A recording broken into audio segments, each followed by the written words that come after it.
નમસ્કાર મિત્રો, સ્વાગત છે તમારું આપણી આ યુટ્યુબ ચેનલમાં જેનું નામ છે ગુજરાતી જીકેની જમાવટ. મિત્રો, આપ સૌને જણાવી દઈએ કે દેશભરના જે કેન્દ્રીય કર્મચારીઓ છે, રાજ્ય સરકારના કર્મચારીઓ છે કે જેઓને નિમણૂક રાજ્ય સરકાર અને કેન્દ્ર સરકારની સેવાઓમાં 1 જાન્યુઆરી 2004 પછી કરવામાં આવી છે ને જેમના માટે સરકાર દ્વારા ઓપીએસ સદંતર બંધ કરી દેવામાં આવી છે, એટલે કે જૂની પેન્શન યોજના બંધ કરી આ તમામ કર્મચારીઓને જે છે તે મિત્રો એનપીએસ એટલે કે ન્યૂ પેન્શન સ્કીમ સાથે જોડી દેવામાં આવે છે. આ તમામ કર્મચારીઓ છેલ્લા 2 દાયકાથી સરકાર સમક્ષ જે છે તે ઓપીએસને પુનઃસ્થાપિત કરવાને લઈ અને વિવિધ પ્રદર્શનો કરી રહ્યા છે. આ સાથે જ વિવિધ જે સરકારી કર્મચારીઓના જે બનેલા યુનિયનો છે તેઓ પણ મિત્રો સરકાર સમક્ષ અવારનવાર જે છે તે મિત્રો આ એનપીએસને નાબૂદ કરી અને ઓપીએસ લાગુ કરવાને લઈ અને મિત્રો સરકાર સમક્ષ માગણીઓ મૂકી ચૂક્યા છે. આ તમામ અટકળો વચ્ચે મિત્રો ગત વખતે જ્યારે મોદી સરકારનું 2.0નું જે વર્ચસ્વ ચાલતું હતું ત્યારે સરકાર દ્વારા નાણાં સચિવ ટીવી સોમનાથનની અધ્યક્ષતામાં એક કમિટીની રચના કરવામાં આવી હતી અને આ કમિટી દ્વારા મિત્રો અલગ અલગ રાજ્યોના જે છે તે પેન્શન સિસ્ટમો, અલગ અલગ રાજ્યોની સરકારી કર્મચારીઓની જે પેન્શન પગાર પ્રથા છે તેનો મિત્રો અભ્યાસ કર્યા બાદ તેમણે આંધ્રપ્રદેશના મોડલ ઉપર જે છે તે મિત્રો એનપીએસમાં સુધારો કરવાને લઈ અને સરકારને રિપોર્ટ સુપરત કર્યો છે. એટલે કે સરકાર દ્વારા ચોક્કસથી મિત્રો હવે સરકારી કર્મચારીઓને તેમના રિટાયરમેન્ટના છેલ્લા પગારના 50% આજીવન જ્યાં સુધી જીવશે ત્યાં સુધી પગાર તરીકે આપવા માટેનું જે છે તે આંધ્રપ્રદેશનું બજેટ તે મિત્રો ક્યાંક ને ક્યાંક અપનાવવા જઈ રહ્યું છે અને આના માટે મિત્રો ટીવી સોમનાથનની બનીતી આ સમિતિ દ્વારા જેસીએમ, એઆઈડીએફના સચિવો સાથે જ મિત્રો વિવિધ યુનિયનો કે જેઓ અવારનવાર સરકાર સમક્ષ આ ઓપીએસને લઈને મિટિંગ કરે છે તેમના માટે ગત 15 જુલાઈના રોજ એક મિટિંગનું આયોજન દિલ્હી ખાતે મિત્રો જે છે તે પીએમ આવાસમાં પીએમ ભવન ખાતે કરવામાં આવ્યું હતું. પરંતુ મિત્રો એઆઈડીએફના અધ્યક્ષ દ્વારા જે છે તે આ મિટિંગનો બહિષ્કાર કરવામાં આવ્યો હતો. તદુપરાંત કેટલાક યુનિયનો દ્વારા આ મિટિંગનું જે છે તે મિત્રો આયોજન કરવામાં આવ્યું હતું અને આ ભાગ લેવામાં આવ્યો હતો. જાણીએ તો મિત્રો કે 15 જુલાઈની રોજ મિટિંગ થઈ હતી જે નાણાં સચિવની જે સમિતિ સમક્ષ ઓલ ઇન્ડિયા જે કર્મચારી યુનિયનોની. તો મિત્રો શું છે તેના મિટિંગને લઈને સમાચાર તેના વિશે આજના વિડીયોમાં જાણીશું. શું મિત્રો કોઈ ચોક્કસ નિવેડો ઓપીએસને લાગુ કરવાને લઈને આવે છે કે નહીં તેના વિશે આજના વિડીયોમાં વિગતવાર માહિતી મેળવીશું. તો મિત્રો વિડીયોના અંત સુધી બન્યા રહેશો અને જો તમે ચેનલમાં નવા હશો તો અમારી ચેનલને સબસ્ક્રાઇબ કરી બાજુમાં રહેલ બેલ આઇકોન દબાવીને ઓલ નોટિફિકેશન ઓન કરી લેજો જેથી કરીને ચેનલ પર મૂકવામાં આવતા ભરતીઓના નોટિફિકેશન, વિવિધ ભરતીઓના પરિણામ, જીકેના વિડીયો અને સરકારી કર્મચારી પેન્શનને લગતા આવા પરિપત્રો સરળતાથી તમને ચેનલના માધ્યમથી ઉપલબ્ધ થઈ જાય. તો જૂના પેન્શનને લઈને એક મોટું અપડેટ સામે આવી છે. તમારી માહિતી માટે તમને જણાવતા જ હોઈએ છે કે ટીવી સોમનાથનની અધ્યક્ષતામાં નાણાં મંત્રાલય દ્વારા રચાયેલી સમિતિના અહેવાલની ચર્ચા કરવા માટે ગત સોમવારે એટલે કે તારીખ 15 જુલાઈના રોજ બપોરે 3 વાગે સ્ટાફ પક્ષના પ્રતિનિધિઓની બેઠક બોલાવવામાં આવી હતી. પરંતુ બેઠક શરૂ થાય તે પહેલાં જ all India defence employees federation એટલે કે એઆઈડીઆઈએફે આ બેઠકનો બહિષ્કાર કર્યો હતો. પરંતુ જો જેસીએમ સાથેની બેઠક યોગ્ય સમયે આયોજિત કરવામાં આવી હતી તો પછી આ બેઠકમાંથી કયા સમાચાર આવ્યા છે તેના વિશે વિડીયો જાણીશું. તમારી જાણકારી માટે તમને જણાવી દઈએ કે ઓલ ઇન્ડિયા ડિફેન્સ એમ્પ્લોઈઝ ફેડરેશને કહ્યું હતું કે આ મિટિંગ નવી પેન્શન સ્કીમમાં સુધારા કરવા માટે બોલાવવામાં આવી છે. જો કોઈ યુનિયન અથવા સંગઠન સાથે સંઘર્ષમાં આવશે તો અમે કોઈપણ સંજોગોમાં આ સુધારાને સ્વીકારીશું નહીં. જો સરકાર એમ હોય તો તે કર્મચારીઓ સાથે વિશ્વાસઘાત ગણશે.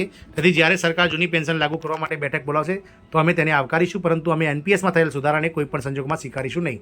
તમને ખબર જ હશે કે કર્મચારીઓ અને પેન્શનરો જૂના પેન્શનને પુનઃસ્થાપિત કરવા માટે લાંબા સમયથી માંગ પ્રદર્શનો કરી રહ્યા છે. આ માટે ઘણા વર્ષોથી વિરોધ પ્રદર્શનો ચાલી રહ્યા છે. સરકાર આ વિરોધને રોકવા માટે ઘણી કોશિશ કરી રહી છે પરંતુ તેમાં સફળતા મળી નથી. તેમ છતાં જે છે તે મિત્રો સરકાર જે છે તે આના વિરોધમાં જે છે તે પરિણામે એનપીએસમાં સુધારો કરવાની સરકારને ફરજ પડી છે. એનપીએસ સુધારાઓમાં એક ઝંઝણાટી તમને જણાવી દઈએ કે કેન્દ્ર સરકારે હંમેશા માનતી હતી કે કર્મચારીઓ માટે એનપીએસ જ શ્રેષ્ઠ વિકલ્પ છે, પરંતુ કર્મચારીઓ સારી રીતે જાણે છે કે કોણ સારું છે ને કોણ સારું ખરાબ છે. જેઓ એનપીએસમાંથી નિવૃત્ત થઈ રહ્યા છે તેઓને માત્ર 1000-2000 રૂપિયાનું પેન્શન મળી રહ્યું છે તો પણ તેઓ પોતાનું ગુજરાન ચલાવી શકતા નથી. તેથી માત્ર પેન્શનરો કે કર્મચારીઓ સારી રીતે જાણે છે કે તે કેટલું સારું છે. તેવા સંજોગોમાં જૂનું પેન્શન આપવું જોઈએ સરકાર માટે યોગ્ય છે. તમે એનપીએસમાં સુધારાનો સમૂહ આપી શકે તેમ નથી. બેઠકમાં લેવા નિર્ણયમાં સ્વીકારવામાં આવતો નથી. કર્મચારીઓની લાંબી લડત બાદ સરકારને નવી પેન્શન યોજનામાં સુધારો કરવાની ફરજ પડી હતી, પરંતુ આ સુધારો કોઈપણ સંજોગોમાં કર્મચારીઓ સ્વીકારે નથી. ટીવી સોમનાથનની અધ્યક્ષતામાં બનેલ રચાયેલ કમિટી દ્વારા 15 જુલાઈએ મિટિંગ યોજાઈ હતી, પરંતુ તે મિટિંગ પહેલાં જ અખિલ ભારતીય સંરક્ષણ કર્મચારી સંઘ એઆઈએડીએફ દ્વારા આ મિટિંગનો બહિષ્કાર કરવામાં આવ્યો હતો. તેવું કહ્યું હતું કે આ બેઠકમાં જે પણ પરિણામ આવશે તે અમે સ્વીકારીશું નહીં. એઆઈડીઆઈએફના સચિવનું શું નિવેદન છે? ઓલ ઇન્ડિયા એમ્પ્લોઈઝ ફેડરેશનનું માનવું છે કે તે બેઠક માત્ર ચા નાસ્તા માટે જ આયોજિત કરવામાં આવી છે અને તેમાં કોઈ પણ નિર્ણય લેવામાં આવશે નહીં. જો નિર્ણય લેવામાં આવે તો પણ કર્મચારીઓની તરફેણમાં નહીં આવે. તેથી કર્મચારી સંસ્થાએ સરકાર દ્વારા ગેરમાર્ગે દોરાવવું જોઈએ નહીં અને તેના કર્મચારીઓને તેમની વિવેક બુદ્ધિ મુજબ કાર્ય કરી વિશ્વાસઘાત કરવો જોઈએ નહીં. એનએમઓ પીએસના રાષ્ટ્રીય અધ્યક્ષનું નિવેદન. તે સમયે એનએમઓ પીએસના રાષ્ટ્રીય અધ્યક્ષ શ્રી વિજયકુમાર બંધુ પણ કહે છે કે અમે જૂની પેન્શનને પુનઃસ્થાપિત કરવાની માંગ કરી રહ્યા છીએ. અમને કોઈપણ પ્રકારનો સુધારો કરવાની ફરજ પાડવામાં આવી નથી. એનપીએસમાં ગમે તેટલો સુધારો કરવામાં આવે તે ડસ્ટબિન છે જેમાં કોઈ પણ ફેરફાર થશે નહીં. દિલ્હીના રામલીલા મેદાનમાં અમે જે સંઘર્ષ કર્યો હતો તેનું પરિણામ એ આવ્યું છે કે સરકાર કર્મચારીઓ વિશે વિચારી રહી છે, પરંતુ અમને જૂની પેન્શન સિવાય કશું જ મંજૂર નથી. જો કોઈ કર્મચારી તેના સરકારની અડમાં આવશે તો 2004ની આ ભૂલ ફરી થશે. ગઈકાલની મિટિંગમાં શું થયું, હવે આવી સ્થિતિમાં ઘણા કર્મચારીઓ અને પેન્શનરો જાણવા માગે છે કે મિત્રો 15 જુલાઈની રોજ મિટિંગમાં શું થયું, તો તમને જણાવી દઈએ કે ખરેખર એવું લાગે છે કે તે મિટિંગમાં માત્ર ચા નાસ્તા માટે બોલાવવામાં આવી હતી. જો કોઈ સારા સમાચાર આવ્યા હોત તો આમને આમ યુનિયનો કે સંગઠનો ઉપર નીચે કૂદીને કૂદકે ભૂસે મીડિયા સમક્ષ મોં પાડતા હોત, તેમના ગુણગાન ગાતા હોત અને શ્રેય પણ લેતા હોત. પરંતુ એ બેઠકમાંથી કર્મચારીની તરફેમાં કોઈ પણ જાતનો મોટો નિર્ણય આવ્યો નથી તેવું મિત્રો સ્પષ્ટપણે જોવાઈ રહ્યું છે.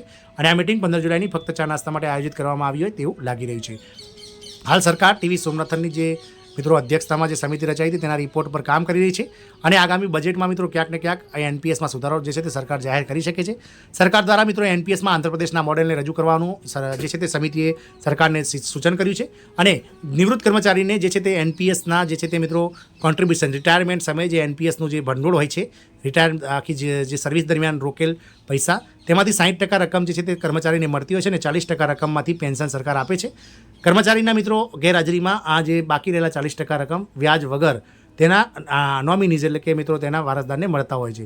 પરંતુ સરકાર જે છે તે આંધ્રપ્રદેશની જેમ હવે આ કોન્ટ્રીબ્યુશન જે છે તે ઘટાડી શકે છે. નિવૃત્તિ સમયે જે મળતા પૈસા છે તે 60%ની જગ્યાએ 45 અથવા 50% કરી શકે છે અને બાકીના પૈસામાંથી આ જીવન મિત્રો જે રિટાયરમેન્ટનો છેલ્લો પગાર હશે તેનો 50% જે છે તે આ જીવન પગાર પેન્શન રૂપે મળે તેવી યોજનાઓનો જે છે તે મિત્રો અમલ કરી શકે છે. જોવાનું એ રહેશે કે 23 જુલાઈના રોજ બજેટમાં સરકાર શું રજૂઆત કરે છે અને કર્મચારી યુનિયનો આનાથી કંઈક લાભમાં આવી અથવા લાલચમાં આવીને કંઈ સ્વીકારે છે કે નહીં, સમય બતાવશે. જય હિન્દ, અસ્તુ.